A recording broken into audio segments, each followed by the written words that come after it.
If you've had the same kind of message pop up in your inbox more than once, different name, different profile photo, same story shape, you might be looking at a romance scam playbook. And once you recognize the pattern, it stops feeling like random bad luck and starts feeling mechanical, like a script that's been tested. For years, Jason has gotten these messages multiple times a week. New faces, new excuses, same pacing, same emotional pressure. The kind of scam that doesn't wait for you to think. It moves on purpose, because the goal isn't to win your heart the slow way. The goal is to win your yes, quickly, before you can verify anything.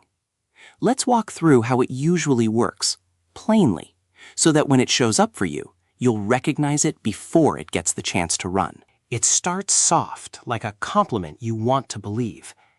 It begins with a message that feels personal, even though it isn't.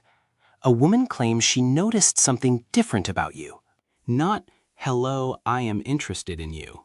More like, "I don't know why, but something about you caught my attention. I noticed you're different from other men I've chatted with. I felt a connection right away." That first line matters. It's gentle enough to slip past your defenses, but it's also vague enough that you can project your own hope onto it. You feel good for a moment, maybe 10 seconds, maybe a minute, but that tiny hit of maybe this is real is the hook. And here's the key. They're not trying to build trust. They're trying to build momentum, because momentum is how you talk yourself out of caution. Next, you'll see profile pictures that don't line up with the situation. The images are polished, often looking professionally lit, almost model level. Not, "I took this on my phone while I was out running errands." More like photos with that clean, staged look. A real person can absolutely have great photos, but scammers rely on a pattern you can watch for. They look like someone who should be difficult to reach. Yet, they suddenly appear in your DMs like fate dropped them there, and the story stays convenient, meaning you're not allowed to verify details that would make the photos feel real in context. If the photos feel like an ad, not a person, pay attention. The pace jumps off the road. Once the conversation starts, it speeds up dramatically. It won't feel like two strangers getting to know each other. It will feel like you're already deep in something, way too fast. In days, sometimes hours, they'll be talking like they've known you for months. They'll use pet names early. They'll mention feelings early.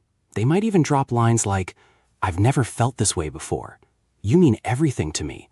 I can't wait to meet you." Real love doesn't show up on a calendar sprint.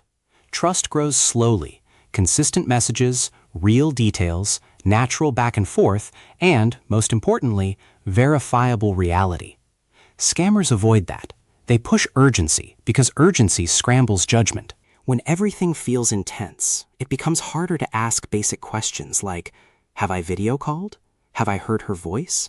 Can she prove she's who she says she is?" At some point, you'll run into the issue that conveniently prevents real confirmation. It might be her camera not working, bad signal, a technical problem that always lasts long enough to keep the scam going, a reason she can't video call or meet yet. Sometimes the excuse changes, but the outcome never does. You still don't truly verify. And that's the pattern. It's not that something happens. It's that anything that could confirm identity keeps getting blocked. If someone refuses the basic steps of real connection while moving fast emotionally, treat that as a major signal, not a romantic twist. Then comes the shift. Hardship enters the chat. After the emotional hook is set, the tone changes. A hardship appears. A barrier shows up between them and finally coming to see you, or finally taking the next step. Common versions include visa or travel problems, a sick family member, a medical issue she needs help with, customs problems or release fees, a plane ticket that needs a small extra amount. Here's what's striking. The money ask usually starts small. Small enough to feel reasonable. Small enough that you can tell yourself, "Come on, anyone would help." Small enough that saying no feels awkward, like you're rejecting someone after all that emotional buildup. And once you help once, the asks tend to escalate. Not because she needs more, because you've been trained by the process to keep saying yes. The money angle is never random. It follows the same shape. Even when the details change, the structure stays the same. There's always 1. An emotional bond created quickly. 2. A realistic barrier introduced. 3. Money framed as the solution. 4. A convenient lack of real verification. The barrier was never truly the point. The point is to get you to transfer money while you're emotionally engaged and logically off balance. If you're waiting for the moment when the story becomes obviously fake, many people miss it because the story often sounds just plausible enough at first. Scams don't need perfect lies. They need just enough believability to keep you moving forward. And sometimes it turns into explicit leverage. Some scammers add an extra layer: explicit photos, unsolicited, or coercive sexual content. This can be especially startling because it moves the situation from romance scam into something closer to leverage and pressure. The strategy there isn't intimacy, it's urgency and obligation. How could you not want me? We already crossed a line, so why would you walk away? Now you owe me, even if they never say it directly. If explicit content shows up unprompted, especially early, it's not romance, it's a tactic. And once you feel emotionally tangled, it's harder to step back and assess what's actually happening. Why this works so well on isolated people. You don't have to be gullible to get caught. Jason's experience is a reminder of something uncomfortable but true. Scammers target the conditions where people are more likely to want to believe. Isolation is one of those conditions. If your world is smaller because of disability, health, caregiving responsibilities, living alone, or simply not having new social connections coming in every day, then an inbox message that feels like hope can land with extra weight. That doesn't make you weak. It makes you human. Loneliness creates a hunger for a good thing. Scammers lean into that hunger on purpose. They don't need to trick you into being stupid. They just need you to want connection enough to ignore the speed and the missing verification. The red flags, clear and practical. Here's a checklist you can use without overthinking it. Red flag number 1, speed that doesn't match reality. Deep feelings, intense talk, or major declarations within days. Red flag number 2, photos that feel like a promo, not a person. Overly polished model-quality images paired with a random connection story. Red flag number 3, no video calls/verification always fails. Camera problems, bad signal excuses, or anything that prevents real confirmation. Red flag number 4, money shows up eventually, usually soon. Any help request, no matter how small or how reasonable the story sounds. Red flag number 5, explicit photos appear unprompted, especially early. That's pressure, not intimacy. Flag number 6, the emotional tone is intense, but the facts are thin. You're getting feelings, not proof. If multiple red flags stack together, don't treat it like maybe this one is different.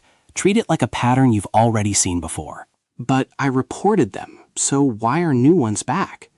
Reporting sometimes feels pointless, and the reason is painful. This is often a volume operation. The scammer isn't running just one account.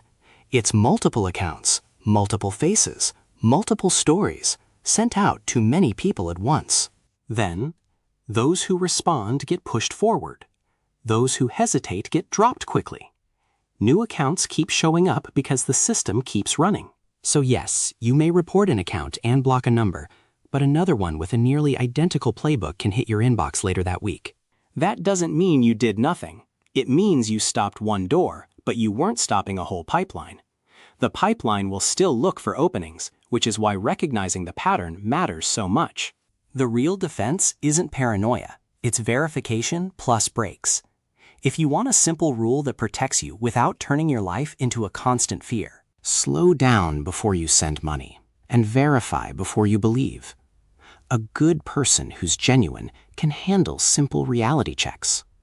A real video call, consistent identity details, a conversation that doesn't require you to fund the next step quickly. If the person becomes irritated, disappears, or pivots into guilt when you request normal verification, that's not romance. That's a script trying to keep you off balance. Also, don't bargain with the money part. If money enters the story, pause and step back.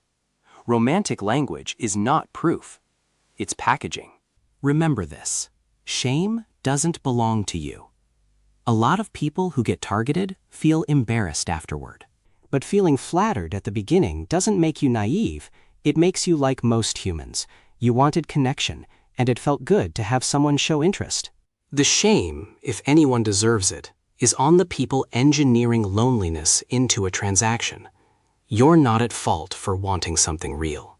Your job is simply to insist on reality before your wallet, your emotions, or your identity get pulled into someone else's plan. So if you're watching this and thinking, I might be in the hopeful stage right now, here's the most important takeaway. If someone you've never met, never video called, and never verified in any real way is moving fast, talking about feelings early, and eventually bringing money or explicit pressure into the situation, you are not looking at love. You're looking at a playbook. And once you see the structure, the speed, the missing verification, the emotional urgency, the barrier story, the money ask, you stop getting surprised. You start getting protected. Because the moment you recognize the script, you don't have to wonder if you're wrong. You just have to do the one thing scams hate. You slow down, you verify, and you don't pay for a feeling you can't confirm.